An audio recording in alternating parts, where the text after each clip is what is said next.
Hello everyone, आप लोगों का बहुत बहुत स्वागत है my YouTube channel Naimuddin law classes पर। और हम लोग संविधान पढ़ रहे हैं। संविधान में भाग 3 पर आ गए हैं। भाग 3 राइट टू फ्रीडम यानी स्वतंत्रता का अधिकार। ये अधिकार दिया गया है अनुच्छेद 19 से 22 तक।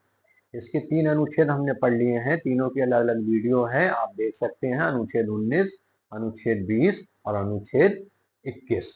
आज हम अनुच्छेद 22 पढ़ने जा रहे हैं। 22 बहुत इंपॉर्टेंट अनुच्छेद है और ये आम जनता के लिए भी बहुत जानने लायक है, क्योंकि अनुच्छेद 3 में ये दिया गया है कि गिरफ्तार व्यक्ति के बारे में प्रोविजन इसमें बताया गया है। अनुच्छेद 22 में 4 भागों में इसको बांटा गया है। अनुच्छेद 22(1), 22(2), 22(3) और 22(4। चारों में अलग अलग चीज दी गई है, मैं आपको बताऊंगा। अनुच्छेद 22(1) में बताया गया है गिरफ्तारी का कारण जानने का अधिकार एवं अपनी रुचि के वकील से प्रतिरक्षा कराने का अधिकार। अनुच्छेद 22(2) में बताया गया 24 घंटे में मजिस्ट्रेट के सामने पेश करना आवश्यक है जिस भी व्यक्ति को गिरफ्तार किया जाएगा। 22(2) में किसी विदेशी शत्रु या निवारक निरोध विधि के तहत ये दोनों अधिकार उन्हें प्राप्त नहीं होंगे।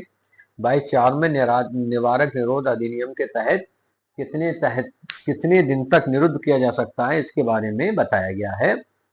इसको की जानते हैं। कहा यह गया है अनुच्छेद 22 में कि कुछ दशाओं में गिरफ्तारी एवं निरोध से संरक्षण, इसका ये हेडिंग है, कुछ दशाओं में गिरफ्तारी एवं निरोध से संरक्षण। और अनुच्छेद 22 के अधीन संरक्षण प्राप्त करने के लिए व्यक्ति की गिरफ्तारी निम्न के अधीन की गई हो: सामान्य दंड विधि के अधीन और निवारक निरोध विधि के अधीन। तो 22(4) में पहला क्लॉज ये इसका कहता है, अनुच्छेद 22 क्लॉज 1 में यह उपबंधित किया गया है कि एक गिरफ्तार व्यक्ति को गिरफ्तारी के कारण जानने का अधिकार होगा। यानी जब भी किसी व्यक्ति को गिरफ्तार किया जाएगा तो इसका मूल अधिकार है कि उसको गिरफ्तारी का कारण बताया जाएगा कि आपने क्या अपराध किया है। दूसरा ये है अपनी रुचि के विधि व्यवसायी यानी अपनी पसंद के वकील से परामर्श करने और प्रतिरक्षा कराने का ऐसे व्यक्ति को अधिकार होगा। यानी वो परामर्श भी कर सकता है, पुलिस उसको उसके वकील से मिलने से नहीं रोक सकती और वो जिस वकील से चाहे उससे अपना डिफेंस यानी प्रतिरक्षा करा सकता है। अब 22(2) पर हम आते हैं। 22(2) क्या कहता है? यह उपबंधित करता है कि गिरफ्तार व्यक्ति को यात्रा का समय छोड़ दिया जाएगा। छोड़कर गिरफ्तारी से 24 घंटे की अवधि में निकटतम मजिस्ट्रेट के समक्ष पेश किया जाएगा और 24 घंटे से अधिक तभी निरुद्ध किया जाएगा जब मजिस्ट्रेट ऐसा आदेश दे। यानी पुलिस 24 घंटे से ज्यादा व्यक्ति को तभी गिरफ्तार कर सकती है जब मजिस्ट्रेट ऐसा आदेश दे, अन्यथा उसे 24 घंटे के अंदर यात्रा का समय छोड़कर निकटतम मजिस्ट्रेट के समक्ष पेश किया जाएगा। यह कहा गया है 22(2) में। अब आते हैं 22(3) पर। 22(3) यह उपबंधित करता है कि अनुच्छेद 22(1) और 22(2) के अधिकार निम्न व्यक्तियों को प्राप्त नहीं है। यानी ये अधिकार 22(1) का और 22(2) का किसे प्राप्त नहीं है? नंबर 1, किसी विदेशी शत्रु को, यानी कोई विदेशी शत्रु है और उसको गिरफ्तार किया जाता है तो वो इन दोनों अधिकारों की मांग नहीं कर सकता। नंबर 2, निवारक निरोध विधि के अधीन गिरफ्तार किए गए व्यक्ति को, यानी जिस व्यक्ति को निवारक निरोध विधि के तहत गिरफ्तार किया जाता है वो भी इन दोनों अधिकारों की मांग नहीं कर सकता। अब सवाल ये उठता है निवारक निरोध विधियां होती क्या हैं? तो संविधान में निवारक निरोध विधियों की कोई परिभाषा नहीं दी गई है, किंतु इस विधि का उद्देश्य अपराधों को रोकना है, क्योंकि जब कोई व्यक्ति या व्यक्तियों का समूह ऐसे कार्य या आचरण करता है जिससे राष्ट्र की सुरक्षा खतरे में पड़ सकती है, जैसे आतंकवादी घटना, अलगाववादी समूह, इन लोगों पर नियंत्रण के लिए संसद ने संविधान के प्रारंभ में ही सामान्य दंड विधि के अतिरिक्त निवारक विधियों का निर्माण किया, जैसे राष्ट्रीय सुरक्षा अधिनियम NSA, नेशनल सिक्योरिटी एक्ट, रासुका भी इसको बोलते हैं, या आतंकवाद निवारक निरोध अधिनियम 2002। यानी ये निवारक निरोध विधियां कहलाती हैं। अब आते हैं हम 22(4) पर। 22(4) अनुच्छेद 22(7) तक निवारक निरोध विधियों के अंतर्गत निम्न प्रावधान किए गए हैं। फिर 22(7) तक इसको बांट दिया गया है, इसके आगे भी बढ़ा दिया गया है।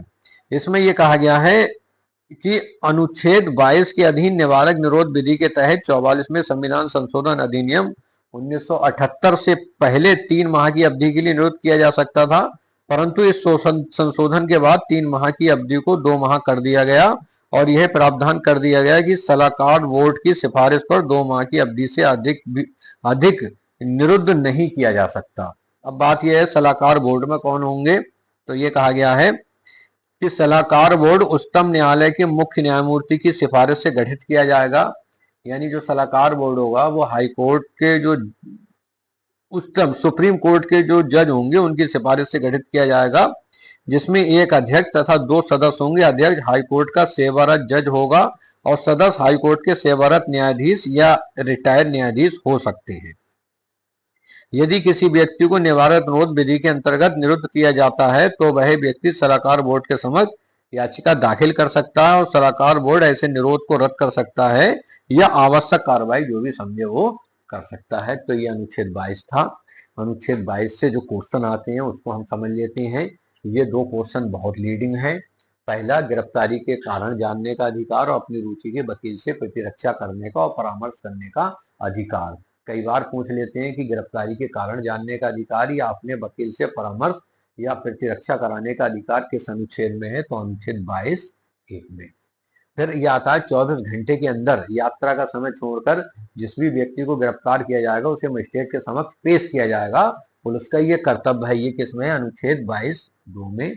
अच्छा, फिर ये बात उठ सकती है ये दोनों अधिकार किसे प्राप्त नहीं है, तो किसी विदेशी शत्रु को या निवारक निरोध विधि के तहत गिरफ्तार किए गए व्यक्ति को।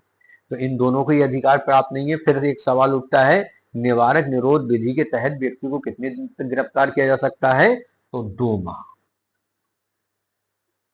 ठीक, ये क्लियर हो गया। लेकिन अगर सलाहकार बोर्ड की सिफारिश है तो ये 2 माह से अधिक का भी टाइम हो सकता है। तो ये था अनुच्छेद 22। कल नेक्स्ट वीडियो में संविधान में पढ़ेंगे अनुच्छेद 23 और 24 शोषण के विरुद्ध अधिकार। धन्यवाद।